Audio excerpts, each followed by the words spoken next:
NCP প্রধান জনাব নাহিদ ইসলাম কয়েকজন উপদেষ্টাকে অ্যাটলিস্ট ইঙ্গিতে টার্গেট করে বেশ কিছু কথা বলেছেন, সেগুলো এর মধ্যে বেশ ছড়িয়ে পড়েছে।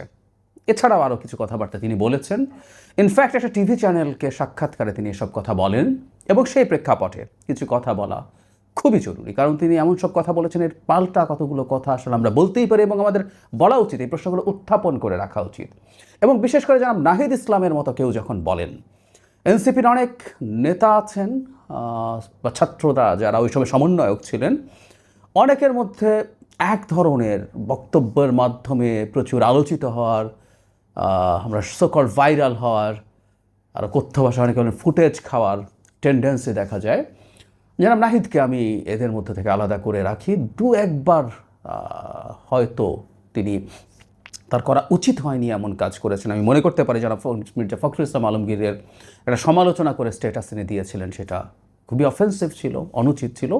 এর বাইরে নাহিদ ইসলামকে আমি মোটা দাগে তার বয়সের তুলনায় খুবই সেন্সিবল আচরণ করতে দেখি। এবং একই সাথে আমি প্রায় বলি, আগেও বলতাম, আমাদের এই গণঅভ্যুত্থানের পোস্টার বয় নাহিদ ইসলাম, সুতরাং তার কথাকে আমরা গুরুত্ব দেব। সেই কারণে কিছু কথা বলা দরকার, খুবই জরুরি। তিনি কি বলেছেন সেটা বিভিন্ন জায়গায় লেখা আছে, সেখানে থেকে আমি একটু পড়ি, আপনারা শুনে নিতে পারেন। উনি ৭১ টিভিকে বলছেন, তারা কেউ সরকারের উপদেষ্টা হতে চাননি, তারা জাতীয় সরকারের আহ্বান জানিয়েছিলেন, তাতে ছাত্রদের দায়িত্ব নিতে হতো না। রাজনৈতিক শক্তি বা অভ্যুত্থানের শক্তি সরকারে না থাকলে অন্তর্বর্তী সরকার ৩ মাসও টিকত না। প্রথম ৬ মাস সরকারকে উৎখাত করা বা প্রতিবিপ্লব করার নানা ধরনের চেষ্টা চলমান ছিল, এটা এখনও মাঝে মধ্যে আছে। তারপর তিনি বলছেন, রাজনৈতিক দলের নেতাদের এবং যারা উপদেষ্টা হয়েছেন তাদের অনেককে বিশ্বাস করাটা আমাদের অবশ্যই ভুল হয়েছিল। আমাদের উচিত ছিল, খেয়াল করি আমরা, উনি বলছেন, ছাত্র নেতৃত্বকেই শক্তিশালী করা, সরকারে গেলে সম্মিলিতভাবে যাওয়া। নাগরিক সমাজ বা রাজনৈতিক দলকে আমরা যে বিশ্বাসটা করেছিলাম, যে আস্থা রেখেছিলাম, সেই জায়গায় আমরা প্রতারিত হয়েছি। অনেক উপদেষ্টা নিজেদের আখের গুছিয়েছে অথবা গণ অভ্যুত্থানের সঙ্গে বিট্রে করেছে। যখন সময় আসবে আমরা তাদের নামও উন্মুক্ত করব। সময় এখনো আসেনি। আচ্ছা, তিনি বলছেন, উপদেষ্টাদের অনেকেই বিভিন্ন রাজনৈতিক দলের সাথে লিয়াজও করে ফেলেছে, তারা নিজেদের সেফ এক্সিটের কথা ভাবছেন। এটা আমাদের অনেক পোহাতে হয়েছে, পোহাতে হবে। কিন্তু তারা যদি এটা বিশ্বাস করতো যে তাদের নিয়োগকর্তা ছিল গণ অভ্যুত্থানের শক্তি, রাজপথে নেমে জীবন দেয়া ও আহত সাধারণ মানুষজন এবং তাদের প্রতি তাদের উপর ভরসা রাখতো, তাহলে উপদেষ্টাদের এই বিচ্যুতি হতো না। মানে জনাব নাহিদ ইসলামের বক্তব্যে কতগুলো খুব সিগনিফিক্যান্ট কথা আছে, যেগুলো নিয়ে প্রচুর আলাপ হচ্ছে। তারা প্রতারিত হয়েছেন রাজনীতিবিদ এবং উপদেষ্টাদের দিয়ে, এবং তারা বলছেন অনেকে আখের গুছিয়েছেন, দলের সাথে লিয়াজও করেছেন, সেফ এক্সিটের কথা ভাবছেন। তিনি তাদের নামও সময় মতো জানাবেন বলে বলছেন, এবং তিনি স্টুডেন্টদের সরকারে যাওয়ার যৌক্তিকতা দেওয়ার চেষ্টা করছেন, এটা না হলে প্রতি বিপ্লব হয়ে যেত। অনেকগুলো প্রশ্ন। জনাব নাহিদ ৬ মাস যে সময়টার কথা বলছেন, প্রচুর চেষ্টা হয়েছিল, তখন তিনি সরকারে ছিলেন। আমরা জানতে চাই প্রত্যেকটা জিনিস আসলে তিনি জানাবেন। কারা সোকল্ড প্রতি বিপ্লব করতে চেয়েছিল? প্রতি বিপ্লব না, আমরা পাল্টা অভ্যুত্থান এভাবে বলতে পারি, বা অন্য কিছু।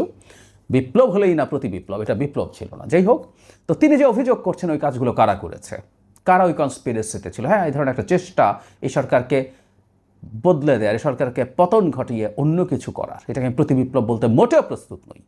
ওটা একটা ক্রিমিনাল কাজ ছিল। যাই হোক, এগুলো কারা সেই ক্রিমিনাল ছিল ওনার তো বলা উচিত, এটা আমাদের জানা উচিত। তখনও উচিত ছিল, বা অন্তত এখন, উনি এখন সরকারে নেই, জানানো উচিত।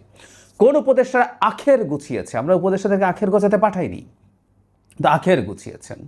এমনকি সেই উপদেষ্টার কথা আখের গোছানোর ক্ষেত্রে সবার আগে আসে যিনি তাদের বন্ধু, তাদের সহযোদ্ধা, জনাব আসিফ মাহমুদ সজীব ভুঁইয়া, এবং যিনি হয়তো তার দলেই যোগদান করবেন। তিনিই কি একমাত্র? তার কথাও কি তিনি বলছেন, নাকি তাকে বাদ দিয়ে বলছেন? আর তিনি যদি থাকেন, তার সাথে আর কে কে আছে, তাদের নামও তো আমাদের জানা জরুরি।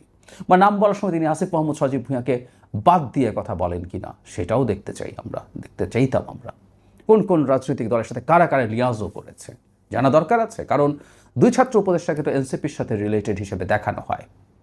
বিট্রে করার কথা বলা হয়েছে, কে বিট্রে করেছে, কারা বিট্রে করেছে, কেন বিট্রে করেছে? বিট্রেয়াল কিন্তু এমনও হয় অন্যায় কোনো আশ্বাস দিয়ে বিট্রে করেছে, এটাও হতে পারে। কেউ একজন এনসিপিকে, বা তখন এনসিপি হয়নি, ছাত্ররা ছিল, ছাত্রদের দল হবে, তাদেরকে এমন কোনো অন্যায় আশ্বাস দিয়েছিলেন, সেখান থেকে সরে গেছেন। যাকে অন্যায় আশ্বাস দেওয়া হয়েছে তার কাছে এটা বিট্রয়াল মনে হতে পারে। সো বিট্রে বলতে তিনি কি বোঝাচ্ছেন এগুলো খুব স্পেসিফিক করা দরকার। এরকম ভাষা কথা বলার কোনো মানে নেই। এর বাইরেও তিনি আরেকটা কথা বলেছেন, এটা এইখানে আমি পাইনি, আমি ভিডিওটা শুনেছি। ওখানে এসছেন যে রাজনৈতিক দলগুলো ক্যান্টনমেন্টে গিয়ে তারা ওখানে মানে একেবারে আনুগত্য দেখিয়ে এসছেন। ভাষাটা আমি এই মুহূর্তে খুব স্পষ্ট মনে করতে পারছি না। সেটারও খুব সমালোচনা করেছেন, ছাত্ররা সেটা করেনি। আমি একটা কথা একটু যোগ করে রাখতে চাই। 5 আগস্ট পরবর্তী সময়ে আসলে একটা গ্রুপ চেয়েছিল দেশে একটা সোকল্ড বিপ্লবী সরকার গঠিত হবে, কোথায় কোথায় যেতে হবে, শহীদ মিনারে গিয়ে কীভাবে শপথ নিতে হবে, সেই আলাপ 5 আগস্টের অব্যবহিত পর থেকেই দেখছি। এমনকি সরকারের শপথ গ্রহণের পরও ছিল, এখনও আছে। সেই পরিস্থিতিতে আসলে সেই সময় সেনাবাহিনী, রাজনীতিবিদরা একটা স্টেবিলিটির দিকে গিয়েছিলেন এবং বাংলাদেশকে আজকে এই জায়গায় রাখার ক্ষেত্রে এটা খুবই মেজর রোল প্লে করেছে। এবং সেনাবাহিনী যেহেতু শেষ পর্যন্ত শেখ হাসিনার আদেশ আর পালন করেনি, শেখ হাসিনার আদেশ পালন না করার মাধ্যমে তারা জনগণের কাতারে এসে দাঁড়িয়েছে। সুতরাং মাঝের এই সময়টা সেনাবাহিনীর মেডিয়েট করাটাকে আমরা আমাদের ওই সময়ের জন্য খুবই গুরুত্বপূর্ণ এবং পজিটিভ আচরণ হিসাবেই আমরা দেখব। কিন্তু এটাকেও তিনি তার দলের আরও 2-1জনকে আমরা প্রকাশ্যেই করেন, নিয়মিতভাবে করেন। তারা সেনাবাহিনীকে স্টিগমাটাইজ করার চেষ্টা করেন। হয়তো বা তাদের সেই যে স্বপ্ন ছিল, কোয়াব ছিল, সেটার পথে বাধা হয়েছিল সেনাবাহিনী কনস্টিটিউশনের অধীনে যেভাবে আমরা এখন আছি সেভাবে থাকার পক্ষে দাঁড়িয়েছিল বলে তাদের জন্য অন্য কিছু করার সুযোগ হয়নি, এজন্যই হয়তো করছেন।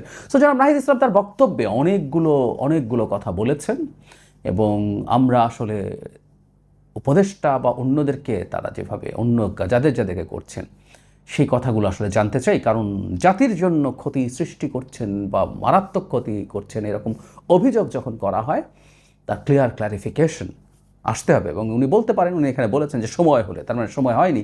আমি মনে করি সময় হয়েছে। যখন জাতিকে ধ্বংস করছে বসে বসে তারা, সময় তো তখন হয়ে গেছে বলেই বলে হয়। উনিকে মাত্রই মনে করেছেন বা উনি তো কাছ থেকে দেখেছেন উপদেষ্টারা কে আখের গোছাচ্ছে আর কে সেফ এক্সিটের জন্য রাজনৈতিক দলগুলোর সাথে তাদের আঁতাত করে ফেলছেন। এগুলো তো রাষ্ট্রের বা আমাদের এই মুহূর্তে সরকারের বা আমাদের ভবিষ্যতের জন্য সিরিয়াস কম্প্রোমাইজ তার দৃষ্টিতে অ্যাটলিস্ট তিনি বলছেন। তো এগুলো লুকিয়ে রাখা তো অনুচিত। বরং এইটুকু বলে তিনি আরও বেশি বিতর্কের জন্ম দিলেন। আমি ব্যক্তিগতভাবে মনে করি, খুব সিরিয়াসলি মনে করি, এটা তার দলের আরও কেউ আছে, আমি আর নাম বলছি না, আপনারা নিশ্চয়ই বুঝতে পারেন, তাদের সাথে হয়তো যায়, কিন্তু যারা নাহিদ ইসলামের সাথে যায় না। উনি একটা দলের প্রধান, শুধু না, তার একটা ব্যক্তিগত ইমেজ আছে, যে ইমেজটা এখন পর্যন্ত মোটা দাগে বেশ শ্রদ্ধার অনেকের কাছেই। আমরা অনেকেই তাকে একটু আলাদাভাবে দেখি। তার জায়গা থেকে এই জিনিসগুলো আসা দরকার আছে। এমন কিছু কথা যেটা একদম চটক তৈরি করে, ওই চটকের কথা মাঠে ছেড়ে দিলাম, সেই চটক নিয়ে সবাই এবার দৌড়লো, এই প্রবণতা থেকে তার সরে আসা উচিত বলে আমি মনে করি। আমি আশা করি তিনি যে অভিযোগগুলো করছেন এগুলো যদি নেহায়াত ফালতু রেটরিক না হয়ে থাকে, তাকে সেইগুলো নিয়ে স্পষ্টভাবে কথা বলা উচিত, খুব স্পষ্টভাবে। মানে আমি সত্যিই জানতে চাই কোন উপদেষ্টা তাদের আখের গুছিয়েছে এই ক্রান্তিকালীন সময়, এই ক্রান্তি লগ্নে আখের গোছানোকে তার প্রধান কাজ হিসাবে ঠিক করেছেন, তারা সেটাকে নিয়ে কাজ করেছেন। আমি আসলে জানতে চাই, আমরা সেগুলো নিয়ে কথা বলতে চাই, সত্যিকার অর্থেই চাই, এবং তাদের বিরুদ্ধে এখন এবং ভবিষ্যতে ব্যবস্থার জন্য অ্যাক্টিভিজম চালাতে চাই। আমি আসলেই চাই। কারা রাজনৈতিক দলের সাথে আঁতাত করছে, তারা একেবারে একটা নিউট্রাল সরকার, এই নিউট্রাল সরকার কিভাবে আঁতাত করছে এবং সেটা সরকারকে কিভাবে প্রভাবিত করছে, এই তথ্যগুলো আমাদের জানা দরকার। যার সাথে করুক, বিএনপি, জামায়াত, এনসিপি, যার সাথে করুক, আমাদের জানা দরকার আছে। এবং এগুলো অত্যন্ত গর্হিত কাজ। আবারও বলছি, যাতে সবচেয়ে ক্রান্তি লগ্নের মধ্যে বসে এসব যদি হয়ে থাকে, সেগুলো আমাদের জানতে হবে। জনাব নাহিদ ইসলামের এই ব্যাপারগুলো নিয়ে খুব দ্রুত তার বক্তব্য দেওয়া উচিত। সময় হলে না, সময় বহু আগে হয়ে গিয়েছিল, তিনি সেটা করেননি, তিনি এখনও করছেন না, এটা ঠিক করছেন না তিনি।